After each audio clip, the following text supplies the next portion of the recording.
Alrighty then. Well, the thing is red. That must mean we're live. Hey guys, what's going on? Memes here. And the topic of today's stream is going to be the Lesage theory of gravitation. What the heck is that? I kind of heard it mentioned a while ago. I think I literally just went to the Wikipedia article. I just kind of glanced over it and totally forgot about it. But we may or may not have had a little bit of behind the scenes monastery conversation with a very nice gentleman who apparently has been spending 45 years working on something. Well, I may not necessarily agree with everything. The general. Um, the general layout, a long story short, we agreed on many things, even if it wasn't necessarily in the same format. But I found this interesting because it was mentioned earlier. So I looked a little bit into it, and it may actually line up with some different things that folks have been saying. I believe also, I think Shiloh and Anastasia, shout out to the Mystify Side podcast, had somebody on probably about maybe about a year or two ago, and I remember them talking about the concept of push gravity, and I believe this is what we're talking about. What the heck am I talking about? So, long story short, is it was postulated actually in the late 1600s by who is it? It was originally Nicolas Fatio de Duillier. I believe. I apologize. I probably totally ruined your name. Apologies. And then probably about 50, 60 years later by Georges Louis Lesage. Okay, I think I may have actually got that one right. Okay, but essentially it's postulating that there are a whole bunch of really small particles, or it may have been postulated as corpuscles at the time, that are essentially pushing things together. Because very often we view gravity as an attractive force. Why? If you just get a whole bunch of mass and you put it down there, the gravitational things seem to attract there. This is more along the lines of the modern explanation of the Casimir force. What do? You have two thin plates very close to each other, and then all of a sudden, seemingly by magic, because we must remember Arthur C. Clarke's any sufficiently advanced technology is indistinguishable from magic. But basically, those two plates that are really close to each other eventually just push together. And that is attributed to fluctuations within the vacuum.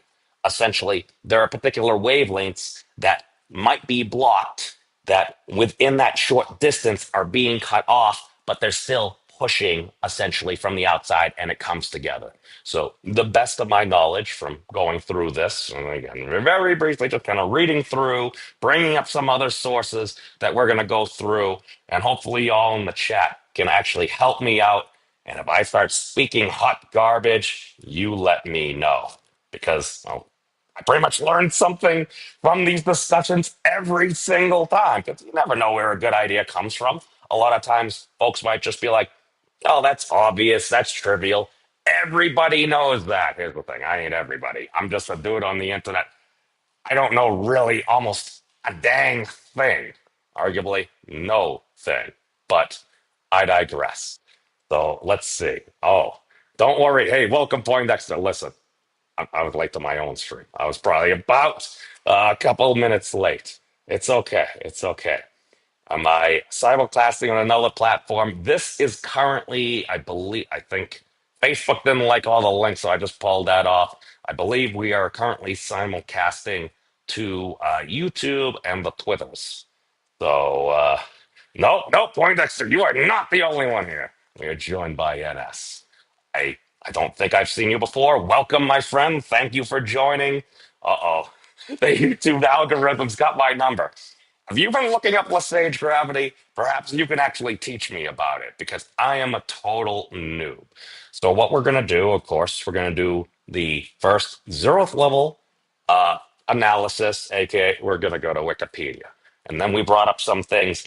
Unfortunately, it looks like a Nicolas Fatio de Duillier. Basically, a lot of that work it hasn't been translated yet. I believe it looks like it's in French right now. Uh, However, Lesage's work is actually here. So, hey, welcome, D. Good to see you, my friend. We're just going to be talking about uh, actually a really old form, uh, and actually what really got me. Let's actually just bring it up. Hold on, let me make it appropriate size so we can actually read it. Okay, we got that there. Let's share with the class. All right, let's go to the window. So here we go. What is this? This is the Wikipedia page, and of course, the links to the stuff is in the doobly-doo below. Uh, so basically, this is Lesage's theory of gravitation. The amazing thing is this first gentleman here, Nicolas de Duillier, it looks like him and Newton actually were buddies, which is fantastic. But one of the big things is I noticed, and again, I have no idea if this is actually a great way to look at things. This could be completely bunk, but this is something different that's actually been around in a decently formed form for hundreds of years, and you don't hear about it as much. One of the big things that I did notice is there's a lot of really famous scientists that apparently commented on this. So let's just go down here just real quick. Uh, so some of these names might be familiar to y'all. Let's continue. All right. So stage. All right. Reception. Okay. So basically, we're getting input from uh, Euler. Yes, it is a Euler. At least according to his ninth generation descendant. If you say Euler, I don't really care. I still say it myself. Uh, Bernoulli and Boscovich. Okay, so anytime you got some of those people, all right, Lichtenberg, Kant, and Schnelling are giving input. We got Laplace. Okay, so we got Leray, Kelvin, and Tate. I mean, this is like a who's who of a lot of physics. And again, not all, but all right, we got Preston. We got James Clerk Maxwell. I'm gonna ruin these names. Esacrane, Richner, and De Voice of Raymond. I totally ruined some of those names. I'm sorry. Keller Bushran, Lawrence, J.J. Thompson, Thomasina, and Bush. Darwin.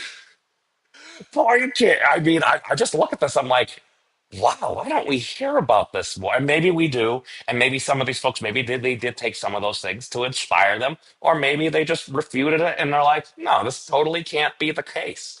But there's actually lot of a lot of real interesting stuff in there. Okay, so again, I haven't read through this all. Full disclosure.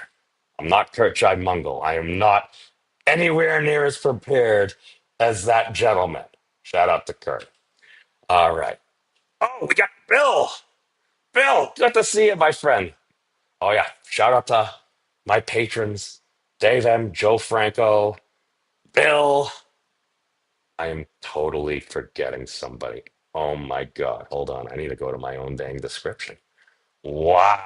It's been a while since it's again, I ain't the boss of anybody. You can feel free to do whatever you want, interact, feel free to share. If you like this stuff, do whatever you want. Again, I ain't your dad. So, okay, hold on. I need to go back and give, oh God, credit where credit is due. Who did I forget? Wow, I'm such a terrible person. Dan E. Oh, Dan! He's actually been here at the monastery. Oh my God. Dan, if you watch this in the future, I hope you have a swift recovery, my friend. I know there's a lot going on, as well as a shout out to another Fractal faculty member, Rick DeWitt. He's undergoing fairly swift recoveries, my friends. Swift recoveries, my friends. All right. Um, listen, I'm. I don't know. I don't know, Bill. Uh, Unfortunately, I can't help you with that. We're mostly in the science stuff and not the biological side of things. That maybe ask Anastasia. I don't know. All right, so let's go back. All right, so let's say the theory of gravitation. Let's do this the real quick overview, real quick. All right, so according to our friends at Wikipedia, again, take it for what it's worth. Lesage's theory of gravitation is a kinetic theory of gravity, originally proposed by Nicolas Fatio de Duillier. If I'm totally butchering that, please help. Um, Otherwise, I'm going to continue to do. In 1690, that's like, oh God, that's like 335 years ago. Wow, some folks just ahead of their time. All right, and later by uh okay, now I'm realizing I don't think I pronounced the S because I think that's a French thing. I think it's a George Louis Lesage. All right. In 1748. All right, the theory proposes a mechanical explanation for Newton's gravitational force in terms of streams of tiny unseen particles, which Lesage called ultra mundane corpuscles. Ultra mundane. I love that. I love that. That's just a stop. Cool. And they are impacting all material objects from all directions. According to this model, any two material bodies partially shielded each other from the impinging corpuscles, resulting in a net imbalance in the pressure exerted by the impact of corpuscles on the bodies, tending to drive the bodies together. This mechanical explanation for gravity never gained widespread acceptance. We're going to get into it a little bit later, but allegedly, again, I wasn't there, but there are at least somebody that said that Newton um, actually was friends with de Duillier and said that it was actually the most robust explanation of gravity he had seen. But he said that privately, and I mean, it was Newton, so if you're the most powerful scientist and most famous scientist of the age, uh, I listen. And again, Newton had no postulate. He's like, listen, I've calculated gravity. We got the Newtonian gravitational constant, big G. But Newton himself was like, I don't know why this is the case. He's like, hey, that's up for future folks to figure out to his credit. So, gonna give credit where credit is due. All right, so let's just go through the real basic thing, and then I think I actually have a little diagram on the board because during a conversation, I'm like, all right, let's sketch out what I'm understanding or hearing from this gentleman. All right. So the theory posits that the force of gravity is the result of tiny particles or corpuscles moving at high speed in all directions through the universe. The intensity of the flux of particles is assumed to be the same in all directions, so an isolated object A is struck equally from all sides, as we can see here in the little diagram, resulting in only an inward directed pressure, but no net directional force. So if you kind of think about that, just initially, I'm like, oh, that kind of makes sense. It's like if our explanation and understanding is gravity, it's like attracting some things. What might be the case? Maybe there's this tiny corpuscles going around, going around, going around, because it's like, okay, I can kind of intuit that. It seems very mechanistic. And at least for observers like us, or at least me, I could imagine that. That sounds very cool. Now, and again. I'm not saying that this explains gravity. This is a particular conjecture. There are some claims. We'll delve into it a little bit and we'll get other folks' ideas for what might be going on. Oh, we got Mills. Thank you for joining, Mills. Good to see you. Good to see you. Oh, as well as we got the crypto alchemists in the house. Good to see you, my friend. Trying to think. I apologize. I had meant to go to Michael Perone's lab. He invited me. I wanted to go check it out, and then I just got completely sidetracked with other things and feel terrible. I'm so bad at going through his emails and everything. But depending on where I'm actually going to be driving across country next week.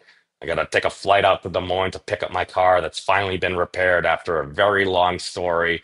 And I'm going to be driving through. I'm going to try to stop a couple of places, including I actually got my passport finally. So hopefully Canada will let me in by the hairs of my chinny chin chin, and I can go visit a few folks that I've met on the internet up in the greater Toronto area for a few days. So no idea if you're anywhere along that path or if you're off the grid, but just I'm just throwing that out there. So all right.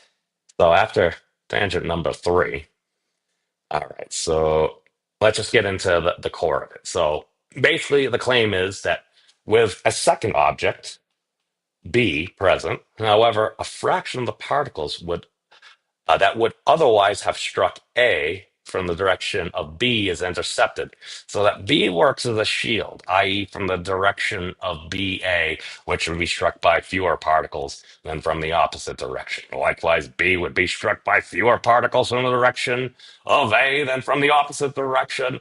Don't worry, we're going to break it down a little simpler because when I hear A, B, Alice, Bob, this, that, my mind kind of goes a little woo.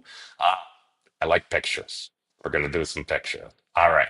So one can say that A and B are shadowing each other, and the two bodies are pushed together, each other toward each other by the resulting imbalance of forces, P2. Thus, the apparent attraction between the bodies, according to this theory, is actually a diminished push from the gravitation of other bodies. So the theory is sometimes called push gravity or shadow gravity. Well, it's more widely referred to as Lesage gravity. Oh God, you call it shadow gravity? Well, that's just conjuring images of the shadow realm in my mind. I'm just like, whoa, that's really cool. How did that not pick up? Oh, Newton, derp.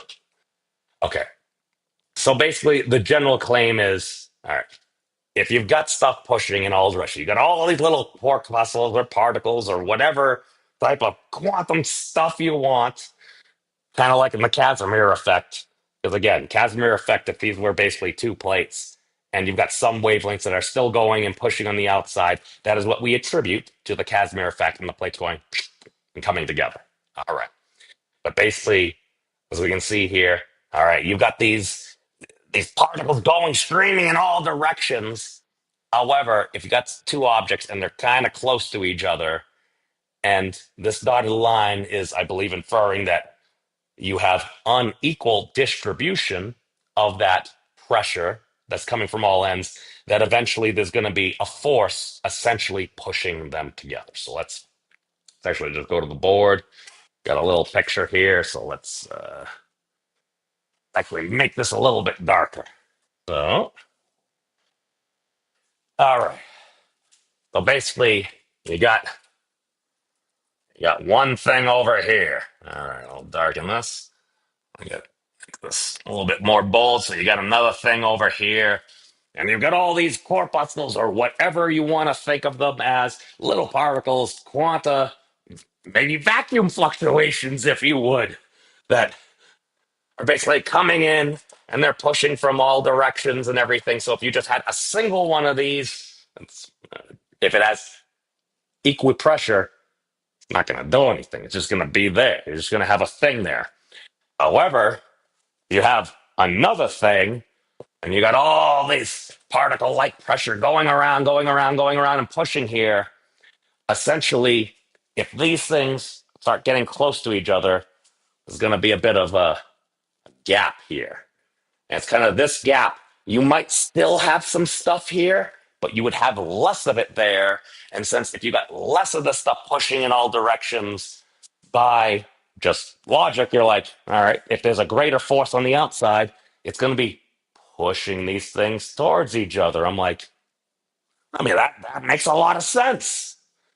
Like, is that kind of how like waves work? If you got like two boats and stuff together, it's if you got more waves on the outside, it's kind of like going to push them in and kind of bring them towards each other. I'm like, that seems pretty intuitive and everything.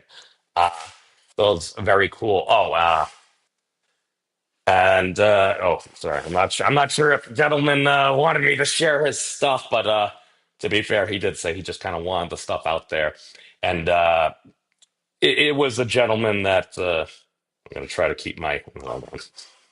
It's okay. It's out there now. He wanted it to be shared, so I don't feel as bad. Okay. Am I going through Detroit? Uh, I don't think I'm going through Detroit, Michigan. Hold on. Let me just bring up Detroit real quick. Detroit. Where is it in Michigan? Uh, Derp maps. Okay. Zoom out so I can see. Uh, oh, oh, I spelled it Detroit. Oh God, that's terrible. Detroit.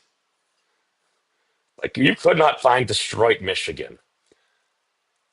You know, maybe I would go through Detroit because if I'm going to go through Toronto, I'm just, hold on, I'm sorry. I apologize here. Yes, I'm in the middle of a stream about a couple hundred-year-old theory of gravity. I'm talking about travel plans. So, all right. Okay. So if I'm going to be coming from around here, basically going to be, okay, so I'm going to fly to, wow, okay.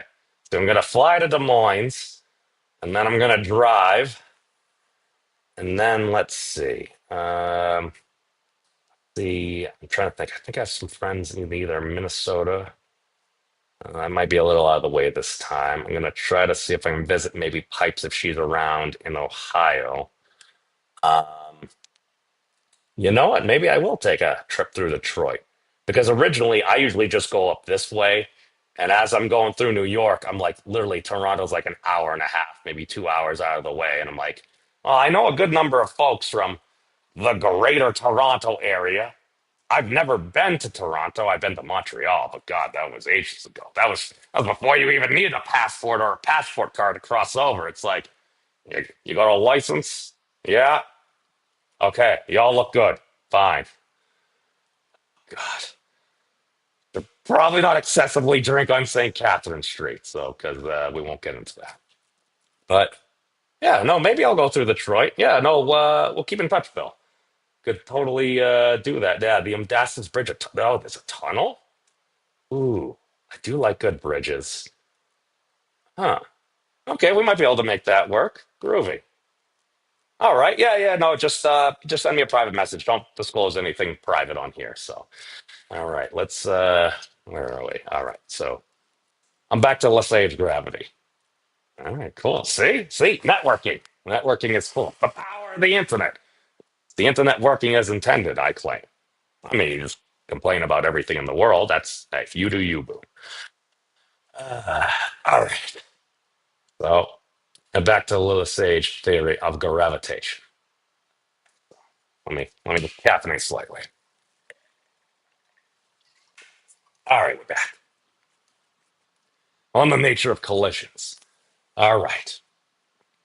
So, if the collisions of butt in, the gravitic particles are fully elastic, the intensity of the reflected particles would be as strong as the incoming ones. So, no net directional force would arise.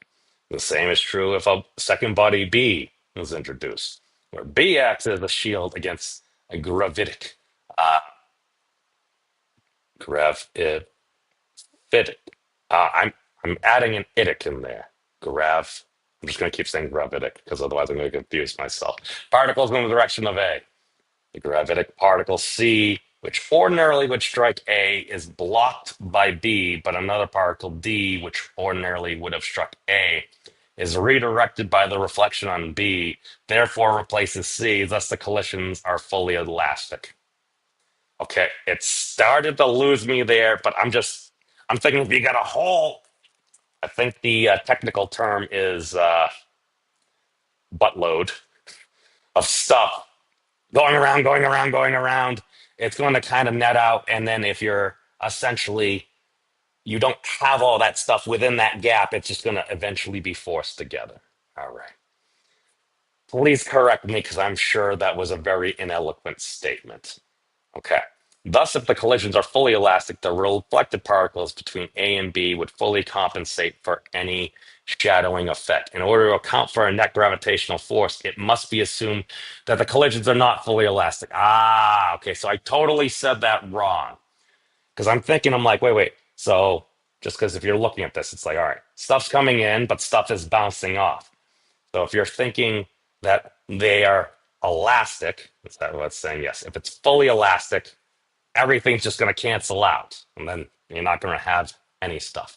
However, if we postulate that they are not fully elastic, or at least the reflected particles are slowed so that their momentum is reduced after impact, this would result in streams with diminished momentum departing from A and streams with undiminished momentum arriving at A. So a net directional momentum towards the center A would arise. Under this assumption, the reflected particles in the two-body case would not fully compensate the shadowing effect because the redirected flux is weaker than the incident flux. I'm not gonna lie, that confuses me. Let's let's see. So I'm gonna read this again. All right. Thus, if the collisions are fully elastic, the reflected particles between A and B would fully compensate any shadowing effect. Okay, so if it's fully elastic, everything is going to be retained, all that momentum and everything is just going to keep going, and we're not going to have stuff happen. Okay, I can I can grok that. Maybe I just should grok this. Actually, it may not be a bad idea. Let's just pull this down. I'm going to grok it literally. All right, so see what it says. I'm not going to show just because it's Twitter and yeah, stuff can happen. All right, where are we? Where's Grok? Uh, Grok there. All right. Hey, Grok, can you please ex explain uh, the stage, gravity, and the in uh, e and the collision postulate? There we go. So we're going to continue reading while Grok is doing its thing. Let's bring this back up. All right. So, in order to account for a net gravitational force, there must be assumed that the collisions are not fully elastic, or at least the reflected particles are slowed, so they're going to be transferring momentum. All right, so that their momentum is reduced after impact. Okay, this will result in streams with diminished momentum departing. Okay. It's kind of like if you had a harmonic oscillator, if you've ever watched one of Three Blue, One Brown's videos, where, like, all right, if you had something no friction, and you had like something on a spring or just a frictionless surface, you get a box going back and forth there. If you're moving the other larger box there, it's going to go faster and faster and faster. And we're assuming we are retaining momentum there. And if you're not going to lean, it's just going to keep on. But eventually, if it's going to run out of some juice. Okay. All right. This is making more sense to me now. It just took reading it a couple of times. So diminish the momentum departing from A and the streams with undiminished because everything else, if you're blocking other elastic or non-fully elastic motion, it's going to be made up by the other stuff on the outside. Okay, that makes sense. All right. Under this assumption, the reflected particles in the two-body case would not fully compensate the shit because the redirected flux is weaker than the incident flux. Not, okay,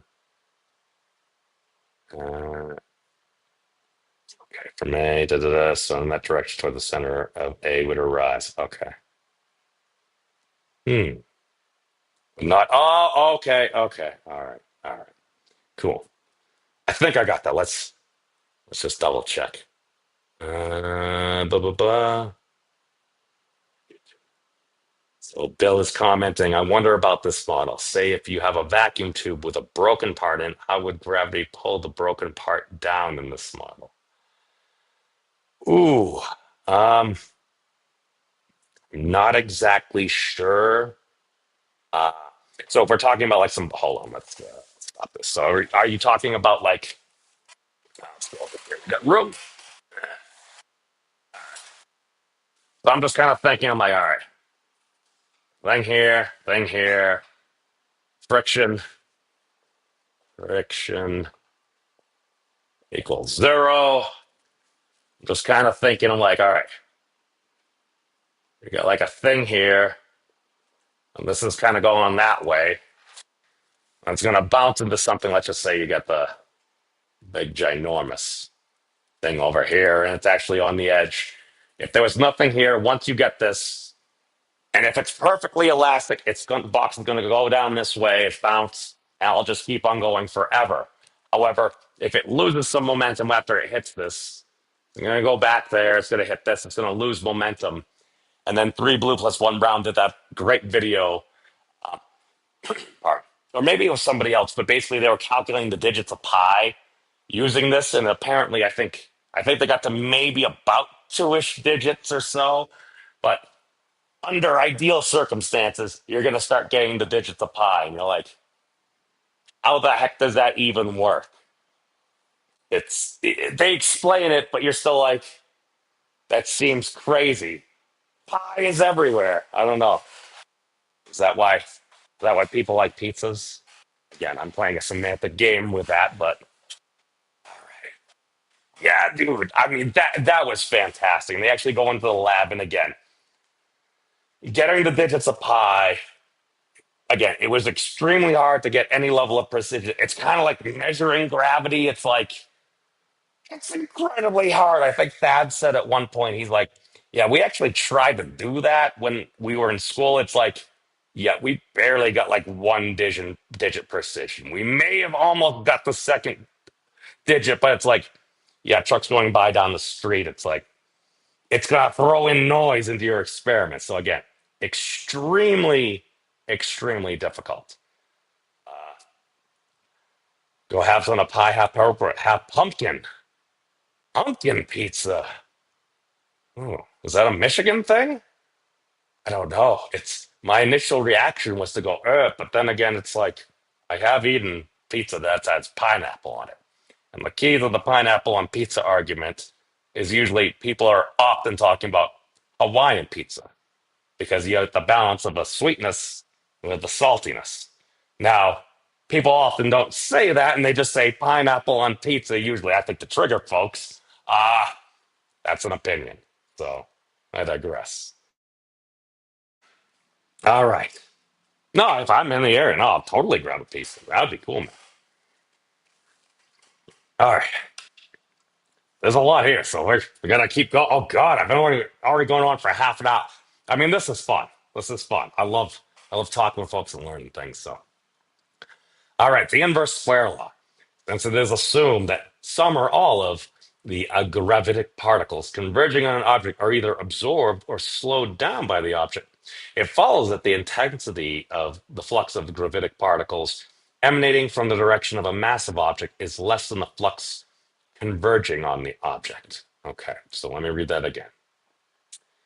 So it follows that the intensity of the flux of gravitic particles emanating from the direction of a massive object is less than the flux converging on the object. Okay. We can imagine this imbalance of momentum flow and therefore of the force exerted on any other body in the vicinity. All right. Distributed over a spherical surface centered on the object, in this case, P4. All right. The imbalance of momentum flow over an entire spherical surface enclosing the object is independent of the size of the enclosing sphere, whereas the surface area of the sphere increases in proportion to the square of the radius. Therefore, the momentum imbalance per unit area decreases inversely as the square of the distance. That is interesting. That's an interesting explanation. Now, I don't I don't think that's right. I think we ended up learning that. I mean, again, correct me if I'm wrong.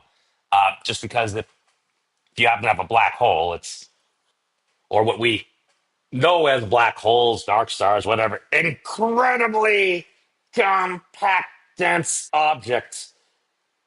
You go out from the center there, and you're gonna drop off at the inverse square law. To our knowledge, Again, I've never been to a black hole, so I can't say.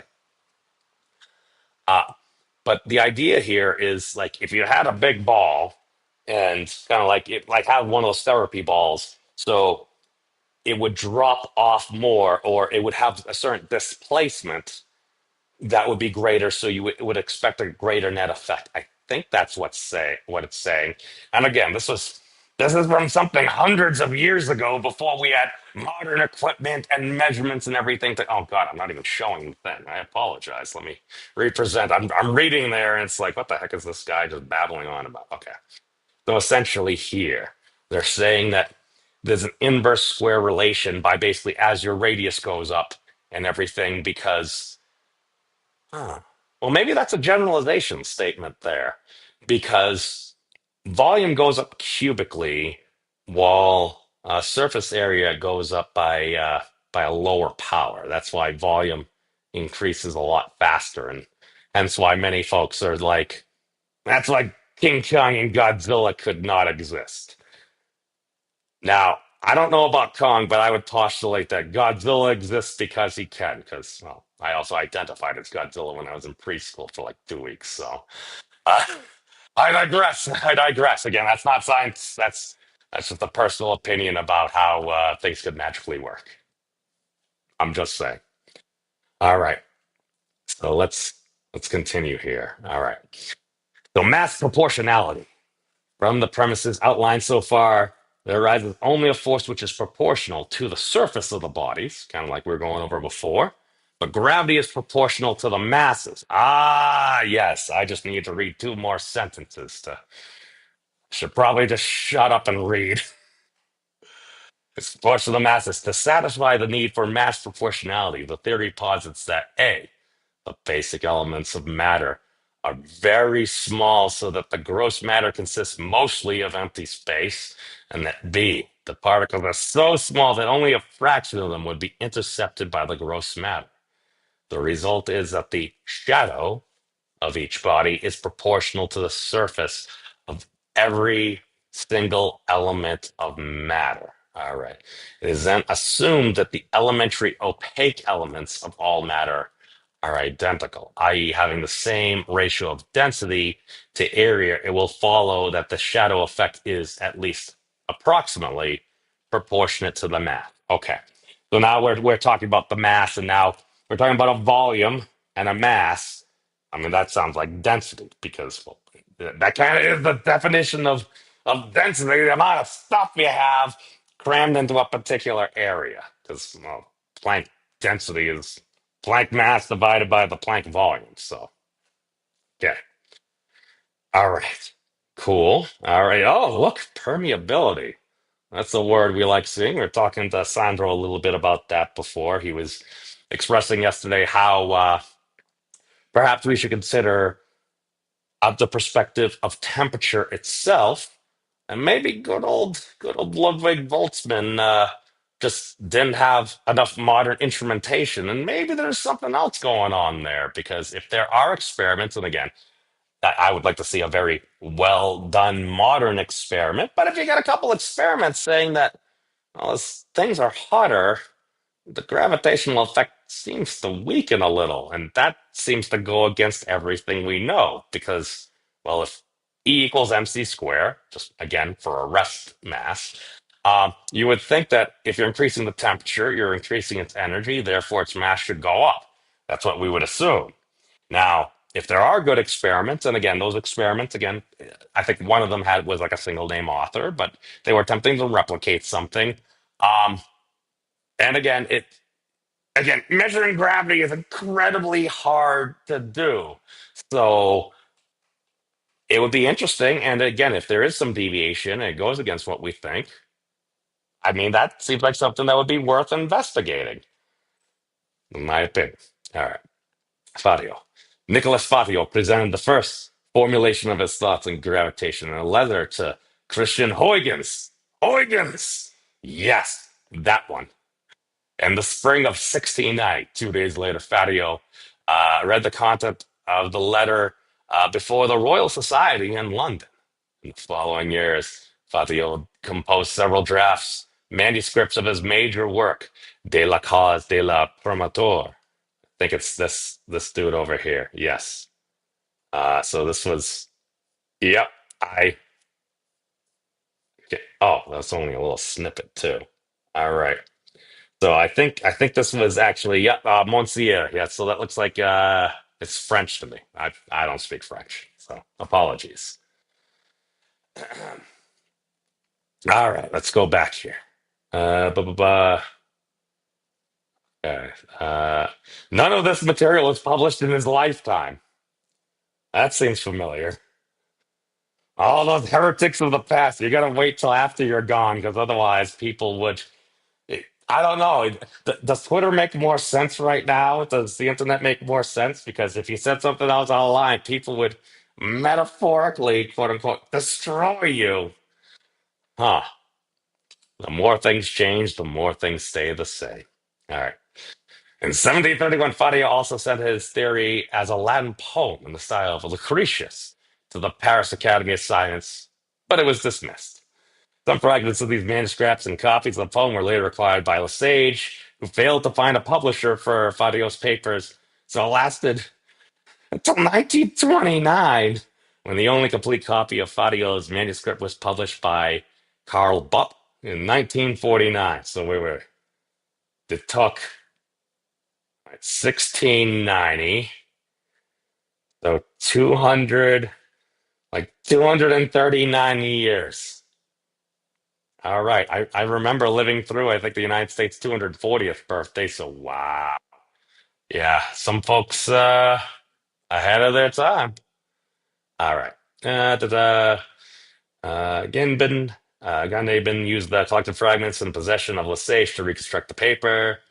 Uh, 40 years after he composed the draft. However, the second half of the Bopp edition includes the mathematically more advanced parts of Fatio's theory, which were not included in the previous edition. I'm skimming over a little bit there. All right. So, features of Thaddeus theory. Thaddeus assumed that the universe is filled with minute particles, which are moving indiscriminately with very high speed and rectilinear in all directions. To illustrate this, his thoughts, he used the following example. So we've got this over here. So basically, if you got stuff coming around from all here, I am guessing that if you put another object over here, if you're getting stuff from all over around, all around, all around, basically, essentially, since you got less stuff there, basically the force from the outside there is going to end up pushing them together. All right. So suppose an object C on which has an infinite small plane, ZZ. Ooh, okay. And a sphere is centered about ZZ. Okay, we got Z and Z there. Uh, was drawn into this sphere. Fadio placed the pyramid. All right, so it looks like a pyramid here. Oh yeah, yeah, because you're going over here. So that's one side, second side, third side. You'd have another side. Hey man, I remember building like a pyramid in what was it? I think we were doing it for history or something. Back in like the sixth grade. It's one of the groups made an amazing diorama of Egypt, and as we were moving it through the classroom, I backed up into the wall and I totally put a knee-sized crater into ancient Egypt. Um, Things happen. All right. So so we got PZZQ. Wow. All right. So we got PZZ. We got Q over there. All right. In which some particles are streaming in the direction of ZZ, and also some particles which were already reflected by C and therefore depart from ZZ. Fadio proposed that the mean velocity of the reflected particles is lower, therefore their momentum is weaker than that of the incident particles.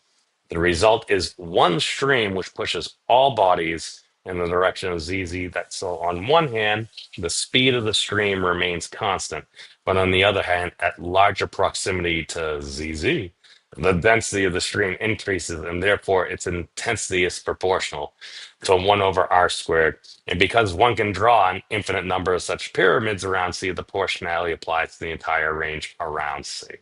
Okay, so basically, my knowledge is you got stuff coming around, you got stuff coming around, you're trying to account via having them be not fully elastic, stuff moving it, and that if you got another thing over here, it's essentially almost casting a shadow, if you would, and that they're going to lose momentum between, and then the pressure from the outside of the rest of the stuff is going to push them in. All right, cool. All right. Reduce speed in order to justify the assumption that the particles are traveling after their reflection with diminished velocities. Fadio stated the following assumptions: either ordinary matter or the gravitic particles, or both, be inelastic, or the impacts are fully elastic, but the particles are not absolutely hard and therefore are in a state of vibration after impact. Oh, it's interesting. And or due to friction, the particles begin to rotate after their impacts. Oh, that's interesting. So he's postulating things, and again, this was hundreds of years ago. Power to the guy for actually thinking this through.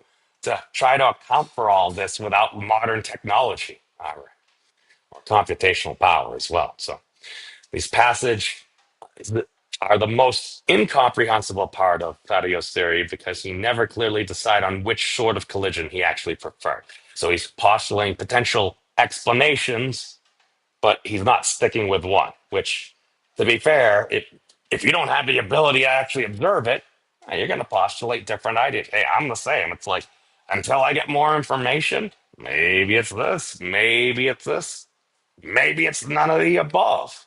Because, well, when in doubt, choose D, or maybe it was C. I don't know. I haven't done tests like that in a while. All right. So additionally, Fadio places another problem is what is happening if the particles collide with each other? Yes, yes. The inelastic collisions would lead to a steady decrease of the particle speed, therefore a decrease of the gravitational force. At this problem, Fadio supposed that the diameter of the particles is very small compared to their mutual distance. So their interactions are very rare. Kind of sounds like what we say about neutrinos and stuff. It's like, all right, what it's you got like 30 billion neutrinos going through what is it, either your thumbnail or your body every second or something like that, and they almost never interact. We literally need ginormous vats of like xenon or something like that, or even like cubic kilometers of ice at the South Pole with very sensitive detectors to pick up the occasional radiation, Cherenkov radiation, apologies, that seems to be occurring there. And occasionally you get what, it's several dozen maybe neutrinos, maybe a few hundred a year or something. Again, the detectors are getting better, but it's to the point now, I think.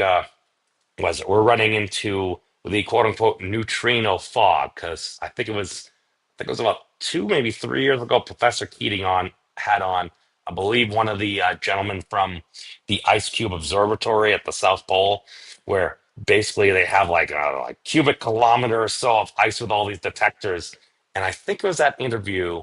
Maybe it was like the Super Cameo kind of experiment. I apologize, but basically they said within the next coming years, not that long, maybe 5 to 8, maybe 5 to 10 years, the precision of our measurements is going to get so precise that we're going to be blinded by neutrinos in our search for dark matter. And so at that point, I sit back and I'm like, wait a second. So as far as dark matter that we know that exists, we've detected as far as we know neutrinos. Okay. Why? Because neutrinos, they apparently have mass. They're weakly interacting and they don't seem to have charge or any of those other things going on. So it's like, wait. So what you're saying is in the coming years, as our technology increases, our search for dark matter will be obstructed by dark matter. I mean, occasionally my general thought is, what if there were more neutrinos? I know Echelon at one point, he was trying to mirror a programming language with his physics library to try to basically model uh, programming following the laws of nature. And at least wherever he input neutrinos, he's like, I think there's a lot of neutrinos. So I'm just like, well, what if hypothetically the dark matter that we're looking for is wait, what if okay. So rather than axia, and again, maybe you could explain lots of other things. I'm not saying that there aren't axions or WIMPs or something like that, but to be fair, neutrinos are WIMPs, but apparently they're not the WIMPs we're looking for. So what what if our search for dark matter is literally just the dark matter we know? And again, I understand there's certain models that rule that out. My easiest solution is just like, all right, so what if T is greater than 14 billion years? Hypothetically, we've been around longer. Isn't that going to be a lot more time for different cosmogenesis, galaxy formation, star formation, star soup going supernova and stuff? I.e., if you have got something that's really light out there, maybe there's just a lot more neutrinos. Again, that's pure speculation on my point. So let me see. it was a skit, pumpkin and pepperoni. Okay. Well, actually, to be fair, I mean, I like pepperoni pizza and I like pumpkin pie. Nothing wrong with that. I mean, I may personally prefer cherry pie, but that's me personally. So let's see what else Bill's postulating. Saying that it probably depends. For a black hole, any matter or energy will increase the total gravity. But if you have positive energy, like an explosion, the positive energy force will overcome the gravitational energy. Oh, that's interesting. Oh, okay. Well, to be fair, I mean, as far as we know, assuming that most of what we know is correct, at least when LIGO is detecting like two, what we believe to be black holes coming together, I think it radiated out like 4% of its mass in gravitational waves. So, because basically the resulting black hole was like a lot. It basically was more massive, but it wasn't the combined massive. And again, it's we're talking about things like, I don't know, millions or potentially billions of light years away. Kind of hard to tell. Maybe some of those were less, but again, extreme distances where we are making assumptions. And again, to Professor Keating's credit, at one point, I'd asked him during one of he had had a lecture he had posted a link to, and I had gone to it. And I'm sitting there, I'm like, I'm blown away. I'm like, all right, this is why you're the professor's the chancellor's distinguished professor of physics for graduate studies. I didn't know what he was talking about. I just saw a bunch of things, and I'm like, all right, long story short, what if we're wrong about the cosmic distance ladder? To his credit, he was like, listen, hey, this is based upon our best assumptions, our best theoretical frameworks at the time. Yeah, we could be wrong.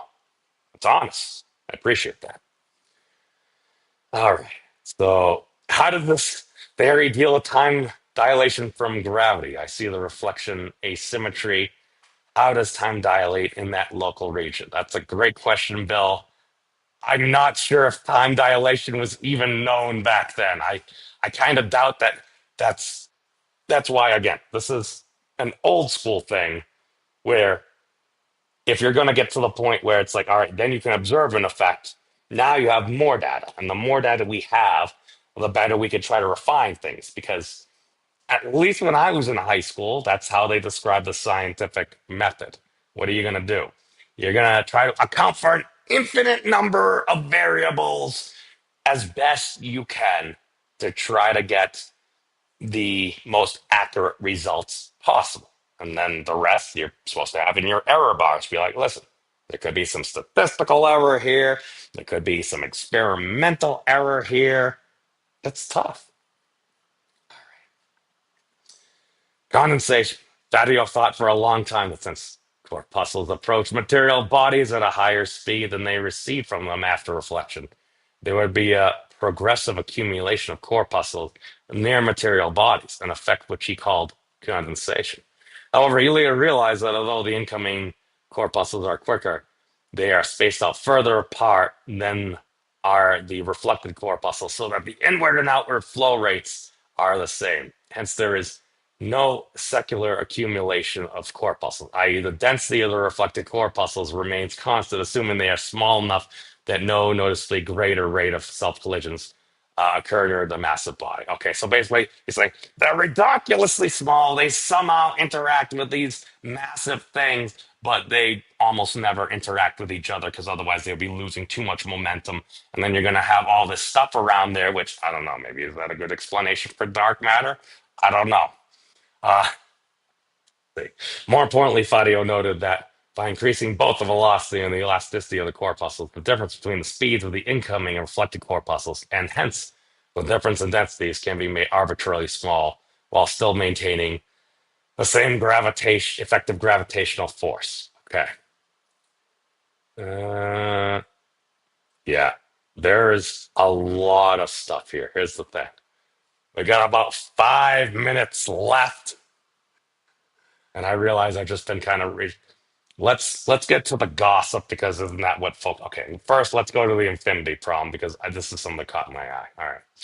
So one of the problems, three, infinity. In this chapter, Fatio examines the connections between the term infinity and its relation to his theory. Fatio often justified his considerations with the fact that the that different phenomena are infinitely smaller or larger than others, and so many problems can be reduced to an undetectable value. All right, so we're sweeping our uncertainties under the rug. To be fair, at that point, if you don't have like 10 digits of precision in your measurements, okay, that's maybe you just do the Newton thing. It's like, yeah, we don't have enough data to say how. Okay. For example, the diameter of the bars is infinitely smaller than the distance to each other, or the speed of the particles is infinitely larger than those of gross matter, or the speed different. Okay, so we're hand waving there. All right, let's do this. Resistance of the medium, because it's like, all right, if you're gonna pause it, there's all these corpuscles and stuff going around at extremely high speeds in all directions. How the heck does this even work? Welcome, Jax. We're just about to wrap up about some corpuscular, the Lesage's theory of gravitation. To be fair, we haven't even really gotten to Lesage yet. We're still going over Fatio's initial idea, because there's actually a lot to this, and you barely hear about it. Like one of these sentences might be telling, because it's a mechanical explanation for gravity that never gained much widespread acceptance. Let's just go down to the problem of the medium itself. So I think we're delving into the medium. Remember, folks, it's totally not the ether, because that's a 5-letter word. Resistance of the medium, problem 4. This is the mathematically most complex part of Fatio's theory. He tried to estimate the resistance of the particle streams for moving bodies, supposing u is the velocity of gross matter, v is the velocity of the gravitic particles, and rho is the density of the medium. In the case, v is that a lot less than? Oh God, I don't know these math symbols. This is why I need massive math. Translingual. Oh, okay, it is much less than. Wow. It was exactly what it looks like. And u and rho is a constant. Fatio said that the resistance of rho of a u squared in the case of v being velocity being much greater than u and rho being a constant. The resistance is 4/3 rho uv. Okay, hey, when in doubt, invoke spearness. There's no pi though, so just remember, pi is important. And who don't like pi? Now, Newton stated that the lack of resistance to the orbital motion requires an extreme sparseness of any medium in space. So Fatio decreased the density of the medium and stated that to maintain sufficient gravitational force, this reduction must be compensated by changing the velocity, inverse proportional to the square root of the density. Ah. This follows from Fatio's particle pressure, which is proportional to rho times the velocity squared. Oh, well, that's interesting. According to Zihi, Fatio's attempt to increase V to a very high value would actually leave the resistance very small compared with gravity, because the resistance to Fatio's model is proportionate to PUV. But gravity, the particle pressure, is proportionate to P V squared. Okay. So here's where we get interesting. Hey, Sandro. Yeah, no. Rick proposes a lot of really interesting things that I've not heard about before. So again, thank you for coming on yesterday and clarifying a bunch of things. Because actually, if anything, this discussion with you and actually another gentleman off air earlier uh, kind of brought up this whole this is Lesage gravity. So it's kind of like the inverse of kind of what you were postulating, or actually maybe this lines up. I'm sorry. It's I try to keep a whole bunch of different ideas in my head, and sometimes I need to like flip over to a different lens and then remember what were our base postulates. Or, as my friend and one of my teachers, Jen Scharf, had taught me, what are your axioms? Yeah, what are the base assumptions? Because that's going to be how you're going to frame it. And that framework is basically, I believe it's referred to as an ontology. What are our base assumptions? How are we going about constructing this? And then we continue, with a scientific method. Cool. All right, where are we? Let's just get into this last little juicy bit here. All right. The reception of Satio's theory. Okay, so we got signatures of Newton, Huygens, Haley on Fatio's manuscript. Wait, is this that Haley?